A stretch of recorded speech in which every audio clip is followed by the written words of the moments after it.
The Adventures of Chenticleer and Partlet. From Grimm's Fairy Tales, by Jacob and Wilhelm Grimm. Translated by Edwin Taylor and Marion Edward. 1. How they went to the mountains to eat nuts. "The nuts are quite ripe now," said Chenticleer to his wife Partlet. "Suppose we go together to the mountains, and eat as many as we can before the squirrel takes them all away." "With all my heart," said Partlet. "Let us go and make a holiday of it together." So they went to the mountains, and as it was a lovely day, they stayed there till the evening.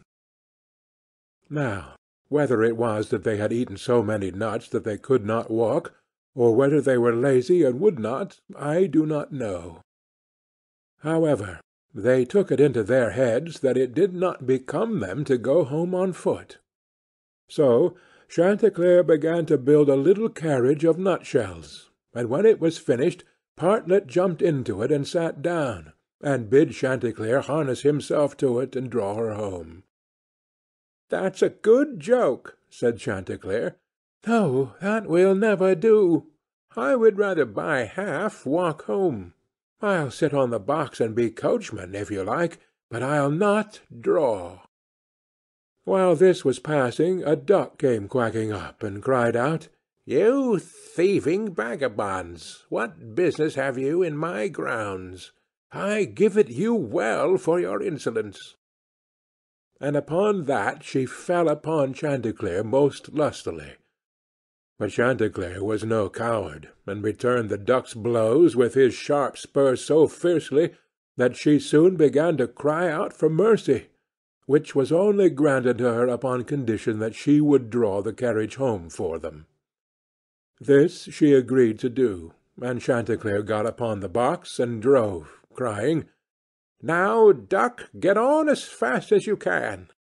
And away they went, at a pretty good pace. After they had travelled along a little way, they met a needle and a pin walking together along the road, and the needle cried out, "Stop, stop!"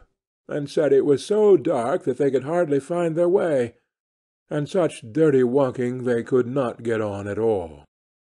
He told them that he and his friend the pin had been at a public-house a few miles off, and had sat drinking till they had forgotten how late it was. He begged, therefore, that the travellers would be so kind as to give them a lift in their carriage. Chenticleer, observing that they were but thin fellows, and not likely to take up much room, told them they might ride, but made them promise not to dirty the wheels of the carriage in getting in, nor to tread upon Partlet's toes. Late at night they arrived at an inn, and as it was bad travelling in the dark, and the duck seemed much tired, and waddled about a good deal from one side to the other, they made up their minds to fix their quarters there. But the landlord at first was unwilling, and said his house was full, thinking they might not be very respectable company. However, they spoke civilly to him, and gave him the egg which Partlet had laid by the way, and said they would give him the duck, who was in the habit of laying one every day. So at last he let them come in, and they bespoke a handsome supper, and spent the evening very jollily.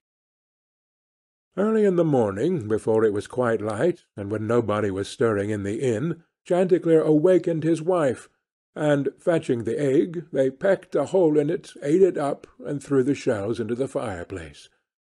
They then went to the pin and needle, who were fast asleep, and seizing them by the heads, stuck one into the landlord's easy-chair, and the other into his handkerchief, and having done this, they crept away as softly as possible. However, the duck, who slept in the open air in the yard, heard them coming, and jumping into the brook which ran close by the inn, soon swam out of their reach. An hour or two afterwards the landlord got up and took his handkerchief to wipe his face, but the pin ran into him and pricked him. Then he walked into the kitchen to light his pipe at the fire, but when he stirred it up the egg-shells flew into his eyes, and almost blinded him. "Bless me," said he, all the world seems to have a design against my head this morning." And so saying, he threw himself sulkily into his easy-chair. But, oh dear, the needle ran into him, and this time the pain was not in his head. He now flew into a very great passion, and suspecting the company who had come in the night before, he went to look after them, but they were all off. So he swore that he never again would take in such a troop of vagabonds, who ate a great deal, paid no reckoning, and gave him nothing for his trouble but their apish tricks. 2. How Chanticleer and Partlet went to visit Mr. Corbus. Another day Chanticleer and Partlet wished to ride out together. So Chanticleer built a handsome carriage with 4 red wheels, and harnessed 6 mice to it, and then he and Partlet got into the carriage, and away they drove. Soon afterwards a cat met them, and said, "Where are you going?" And Chanticleer replied, "All on our way a visit to pay to Mr. Corbus the fox to-day." Then the cat said, "Take me with you." Chanticleer said, "With all my heart. Get up behind, and be sure you do not fall off. Take care of this handsome coach of mine, nor dirty my pretty red wheels so fine. Now, mice, be ready, and wheels, run steady, for we are going a visit to pay to Mr. Corbus the fox to-day." Soon after came up a millstone, an egg, a duck, and a pin, and Chanticleer gave them all leave to get into the carriage and go with them. When they arrived at Mr. Corbus's house, he was not at home. So the mice drew the carriage into the coach-house, Chanticleer and Partlet flew upon a beam, the cat sat down in the fireplace, the duck got into the washing-cistern, the pin stuck himself into the red pillow, the millstone laid himself over the house-door, and the egg rolled himself up in the towel. When Mr. Corbus came home, he went to the fireplace to make a fire, but the cat threw all the ashes in his eyes. So he ran to the kitchen to wash himself, but there the duck splashed all the water in his face, and when he tried to wipe himself, the egg broke to pieces in the towel all over his face and eyes. Then he was very angry, and went without his supper to bed. But when he laid his head on the pillow, the pin ran into his cheek. At this he became quite furious, and jumping up would have run out of the house, but when he came to the door the millstone fell down on his head and killed him on the spot. 3. How Partlet died and was buried, and how Chanticleer died of grief. Another day Chanticleer and Partlet agreed to go again to the mountains to eat nuts, and it was settled that all the nuts which they found should be shared equally between them. Now Partlet found a very large nut, but she said nothing about it to Chanticleer, and kept it all to herself. However, it was so big that she could not swallow it, and it stuck in her throat. Then she was in a great fright, and cried out to Chanticleer, "Pray run as fast as you can, and fetch me some water, or I shall be choked." Chanticleer ran as fast as he could to the river, and said, "River, give me some water, for Partlet lies in the mountain, and will be choked by a great nut." The river said, "Run first to the bride, and ask her for a silken cord to draw up the water." Chanticleer ran to the bride, and said, "Bride, you must give me a silken cord, for then the river will give me water, and the water I will give to Partlet, who lies on the mountain and will be choked by a great nut." But the bride said, "Run first and bring me my garland that is hanging on a willow in the garden."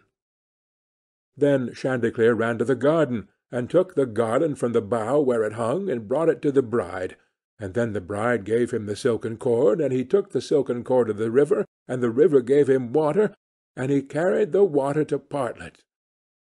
But in the meantime she was choked by the great nut, and lay quite dead, and never moved any more. Then Chanticleer was very sorry, and cried bitterly, and all the beasts came and wept with him over poor Partlet, and 6 mice built a little hearse to carry her to her grave, and when it was ready they harnessed themselves before it, and Chanticleer drove them. On the way they met the fox. "Where are you going, Chanticleer?" said he. "To bury my Partlet," said the other. "May I go with you?" said the fox. "Yes, but you must get up behind, or my horses will not be able to draw you." Then the fox got up behind, and presently the wolf, the bear, the goat, and all the beasts of the wood came and climbed upon the hearse. So on they went, till they came to a rapid stream. "How shall we get over?" said Chanticleer.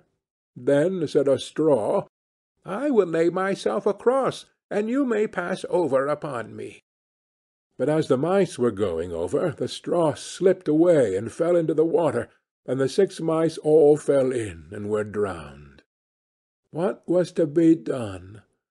Then a large log of wood came and said, "I am big enough.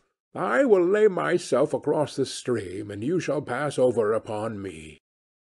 So he laid himself down, but they managed so clumsily that the log of wood fell in and was carried away by the stream. Then a stone, who saw what had happened, came up and kindly offered to help poor Chanticleer by laying himself across the stream. And this time he got safely to the other side with the hearse, and managed to get Partlet out of it.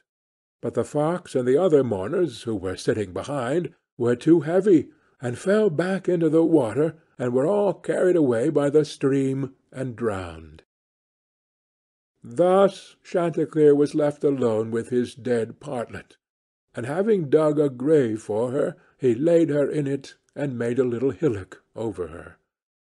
Then he sat down by the grave, and wept and mourned till at last he died too, and so all were dead. End of the Adventures of Chanticleer and Partlet.